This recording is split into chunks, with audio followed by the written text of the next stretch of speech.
Morning, folks. How are you? What a beautiful day, eh? Sunshine where I am. So we talked about the other day about actually before making the decision and Alex, and before that, and the things that were involved. So let's just recap the 5 things that we're talking about. Focus immediately on the no-lose model. Do your homework. Establish your priorities, and trust your impulses, and lighten up about the whole thing. Because when you think about it, if you weren't listening to this, you'd be no further forward, so it wouldn't make any difference. Morning, Francis. Morning, Anne-Marie.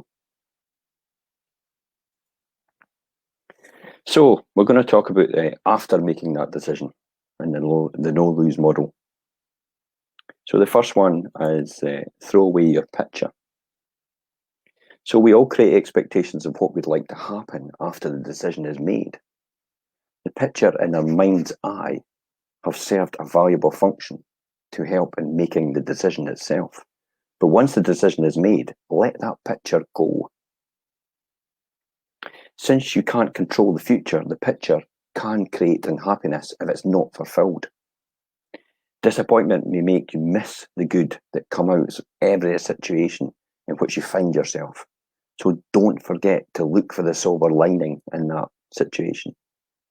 If you see the outcome of the decision as looking a certain way, you will increase your likelihood of missing that opportunity around about you, because you've pre-programmed your mind.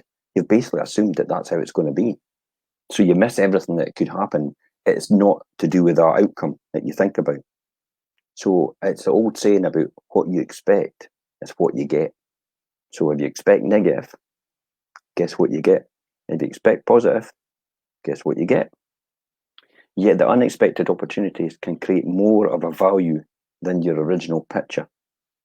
If you're focused on the way it's supposed to be, you might miss the opportunity to enjoy the way it is, or have it in a wonderful and a totally different way than you'd ever imagined, just like we spoke about.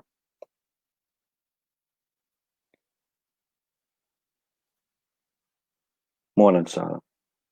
Morning, Craig. How are you? So the second one is accept total responsibility for your decisions. So accept total responsibility for your decisions. This is a tough one, really. We all have the tendency to look around for someone else to blame if things are not working out for us to our liking. Now, when you think about it, I'll tell you a classic example of that. When I first bought the house that I'm in today, it was peak of the market in 2006, 2007.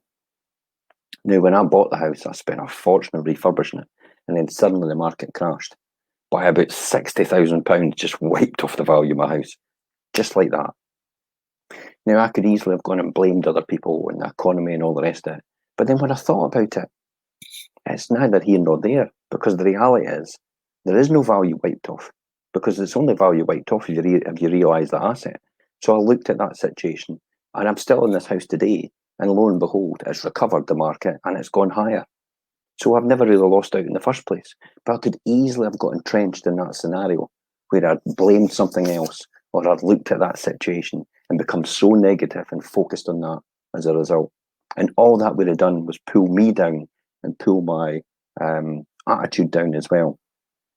So it's key and vital that you focus on the good in things. So when you can find the opportunity in any decision, it's much easier to accept the responsibility for making it.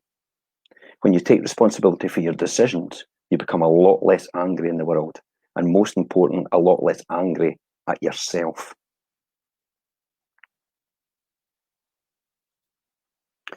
Morning, Deborah. How are you? So the final one is don't protect, but correct. It is the most important to commit yourself to any decision you make and give it all you've got. So go for it. I mean, typical example for me is when I go for it, I'm completely focused and self-obsessed, and just for that result I'm after. Nothing really stands in my way as a result, but that's all conditioning and programming over all the years. You have to start somewhere, And that's where I started in the beginning. This has taken me almost 25 to 30 years to get to this stage. It's not going to happen in 25 or 30 days for you, 25 or 30 weeks for you. But you've got a golden opportunity to start now. But if it doesn't work out, then change it and adapt. Many of us are so invested in making the right decision that even if we find it and we don't like the path we've chosen, we hang in there for dear life and don't want to walk away. To my way of thinking, this is the height of craziness when you think about it. There's tremendous value in learning you don't like something. Then it's simply a matter of changing your path. Yep, there are those who keep flirting from place to place, changing it as an excuse for non-commitment. That's not what I'm talking about. And you know the difference within yourself, exactly what we're talking about. If you truly commit yourself to something, given everything you've got, then you conclude it is not for you, then it's easy to move on and move forward in something else. So when you decide to change your paths, you'll often face criticism from people around you. So what do you want to do?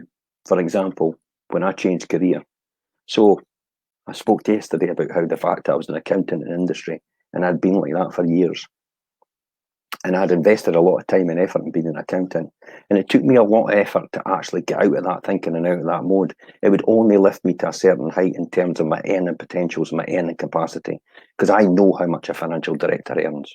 And unless you jump to the dizzy heights of PLC and owning a company or having huge share options or golden handshakes to enter a company, and you're outstanding at that level, that's the only way you'll ever earn anything.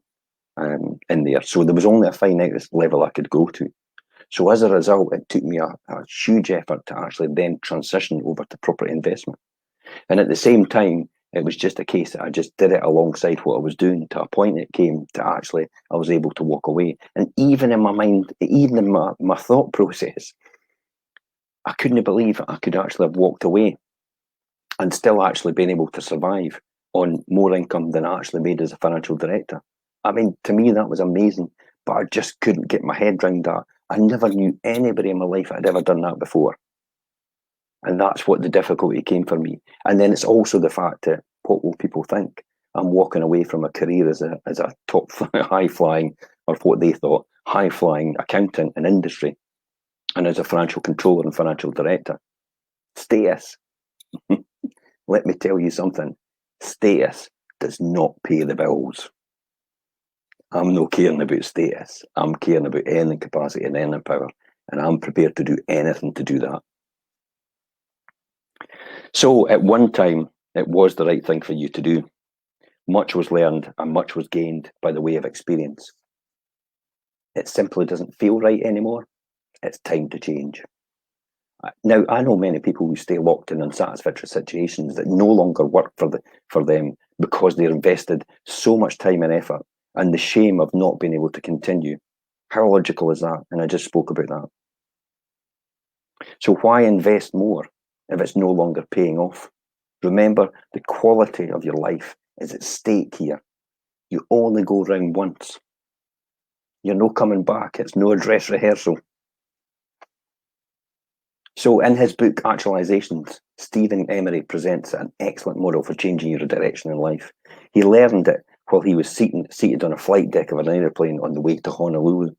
He noticed a console which was identified by the pilot as the initial guidance system.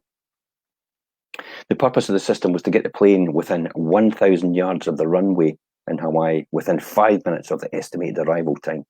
Each time the plane strayed off course, the system corrected it. The pilot explained that they would arrive in Hawaii on time in spite of having been in error 90% of the time. The pilot said they'd arrive on time despite the fact they were in error 90% of the time they were off course. Emery takes it from there, stating, so the path from here to where you want to be just starts with an error, which we correct, which becomes the next error, which we correct, and that becomes the next error, which we correct. So the only time we are truly on course is the moment in the zigzagging when we actually cross the true path that we're going. So from that analogy, when you think about the logic of this, we see that the trick in life is not to worry about making the wrong decisions. It's learning when to correct it. And I'll see you tomorrow at 7:30.